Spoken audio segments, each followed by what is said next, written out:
Hello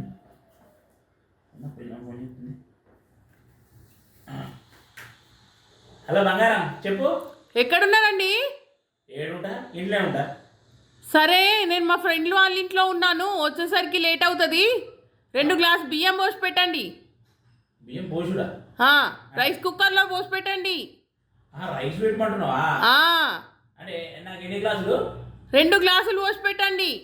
సరే సరే, okay బంగారం. నాకు ఏం పని ఉంది? అదే పని కదా, పోటుగాడు బియ్యం పెట్టుడు అదే పని. Okay okay, bye bye. ఏమా అయిందా రైస్? నువ్వు చెప్పకపోవడమా, నేను చేయకపోవడమా? దా ఏ చూపిర్రి, తిందాం పదండి. చూడు. ఏంది రైస్ ఏది? నువ్వేంటి కదా 2 గ్లాసుల బియ్యం పోయమన్నావు. నేను పొయ్యమన్నది 2 గ్లాసుల బియ్యం పోసి కడిగి పెట్టమని, రైస్ వండమని, బియ్యం పోసి పెట్టమని కాదు. నేనే తప్పు చేయలే. నువ్వు 2 గ్లాసుల బియ్యం పోయమన్నావు, 2 గ్లాసుల బియ్యం పోసిన, నాది రైట్. నీ తెలివి తెల్లారినట్టే ఉన్నది. నీలాంటోడు ప్రపంచంలో ఒక్కడే ఉంటాడు, అది నువ్వే.